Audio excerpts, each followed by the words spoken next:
नमस्ते दोस्तों। आज मैं आपको योग के कुछ ऐसे रहस्य बताऊंगा जो मुझे उम्मीद है कि आपने शायद ना सुने हो। योग एक ऐसी विधा है जिसके माध्यम से हम उन्हीं शक्तियों को और अधिक हार्नेस करते हैं जो हम जन्म से अपने भीतर लेकर पैदा होते हैं। मेरा मानना है कि हर व्यक्ति जन्म से योगी होता है और योग की वो अष्ट सिद्धियां वो जन्म से साथ में लेकर आता है और योग विज्ञान सिर्फ इन अष्ट सिद्धियों को हार्नेस करने का एक सिस्टमैटिक तरीका हमको बताता है। आपको थोड़ा आश्चर्य हो रहा होगा, मैं आपको समझाने की कोशिश करता हूं। अभी आप मुझे सुन रहे हैं तो इस समय आप योग की कुछ शक्तियों का उपयोग कर रहे हैं। आप प्रत्याहार और धारणा की योग की शक्तियों का उपयोग कर रहे हैं। प्रत्याहार का अर्थ है कि अपने बिखरे हुए मन को भिन्न भिन्न विषयों से समेटकर किसी एक विषय में लगाना, यानी कि धारणा करना।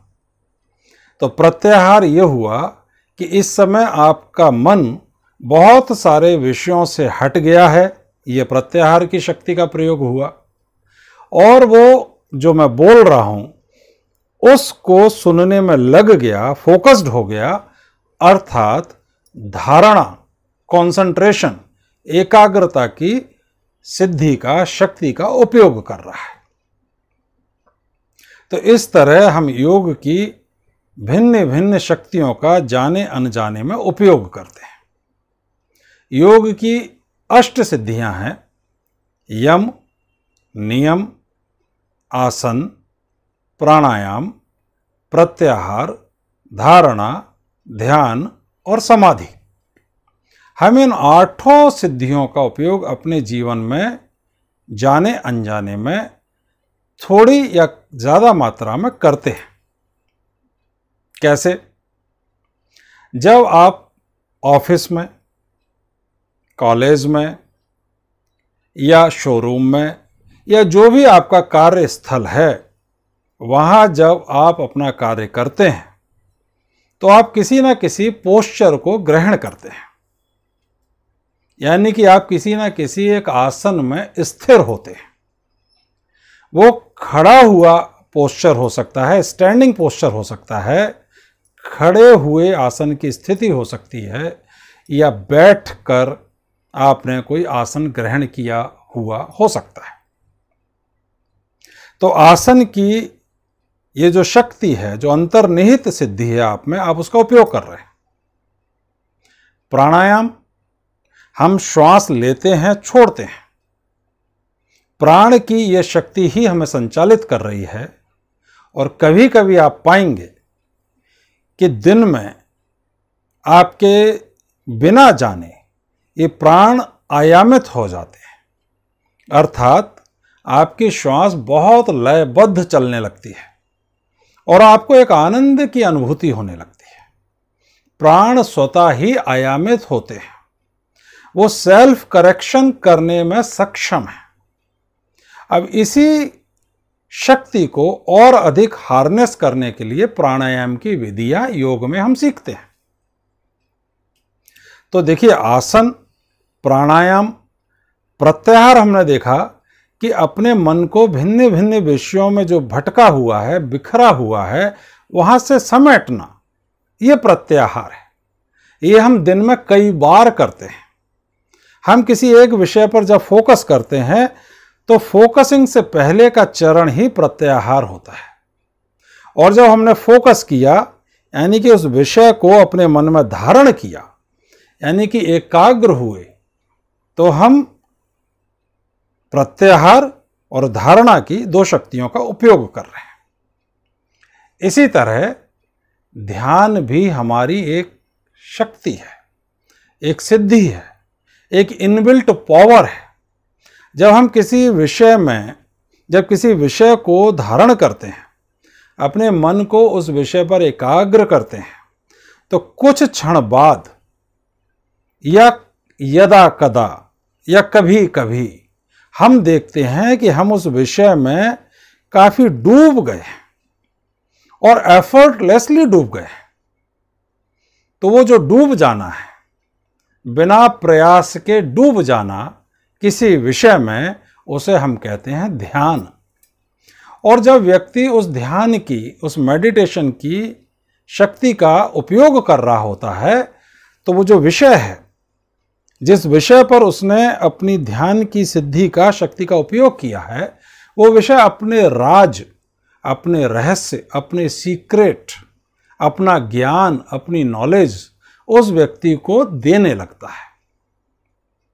जब आप पढ़ते हैं, जब आप किसी चीज की स्टडी करते हैं, तो आप प्रत्याहार करते हैं, धारणा करते हैं, और जब आप बहुत उसमें एक्सीलेंस हासिल करते हैं, तो आप कभी ना कभी ध्यान की शक्ति का भी उपयोग कर चुके होते हैं।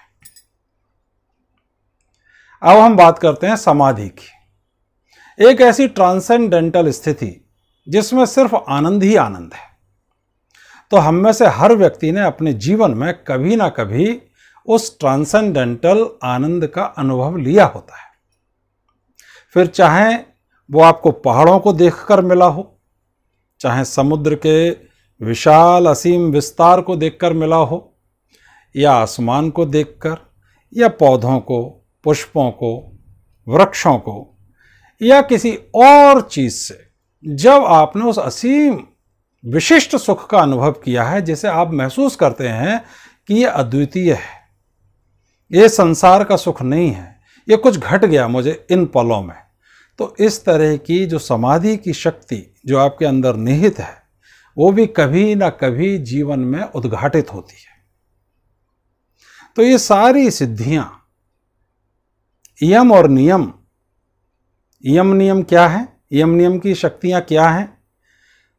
अहिंसा, सत्य, अपरिग्रह यानी कि ज्यादा चीजों का संग्रह नहीं करना, अस्तेय यानी कि चोरी का मन में भाव न रखना, किसी दूसरे की चीज को अपना बनाने का मन में भाव न रखना, ब्रह्मचर्य, नियम है शौच, क्लीनलीनेस, तप, थोड़ी विल पावर स्ट्रांग करके कुछ ऑस्टेरिटी के काम करना, व्रत करना, शौच, तप, संतोष, स्वाध्याय, सेल्फ स्टडी, स्क्रिप्चरल स्टडी, ईश्वर प्रणिधान, उस अनंत परमेश्वर के प्रति समर्पण का भाव। आप देखेंगे कि यम नियम की ये शक्तियां भी कभी कभी आपके जीवन में अपना कार्य करती हैं।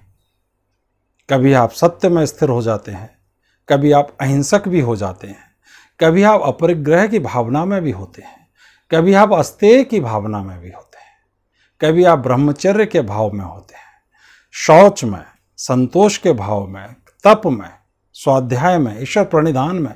ये सारी शक्तियां आपके अंदर अंतर्निहित हैं।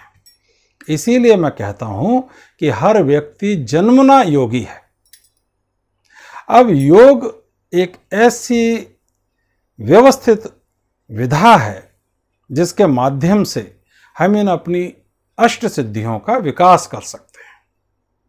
हम यम नियम का और विकास कर सकते हैं, यम नियम की शक्तियों को और जागृत कर सकते हैं।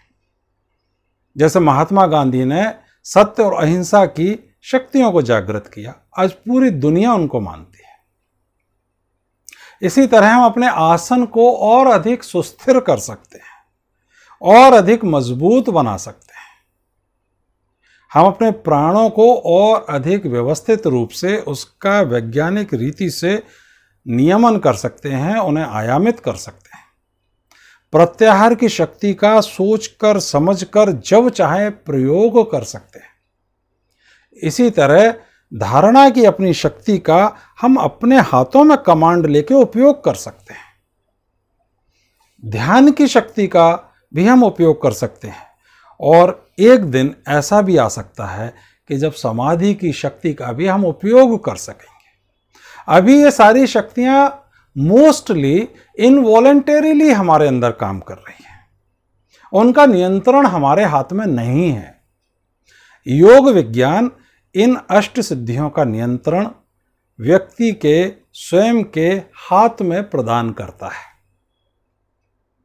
तो हम सब जो कि जन्मना योगी हैं, हम सबको योग विज्ञान का आसरा लेना चाहिए और अपने अंदर की इन अष्ट सिद्धियों को जागृत करना चाहिए। मुझे लगता है कि आज आपने जरूर एक नई बात जानी है कि योग की शक्तियां आपके अंदर ही हैं। जब अंदर हैं तो उन्हें जागृत करने का प्रयास करें। बहुत बहुत धन्यवाद। नमस्ते।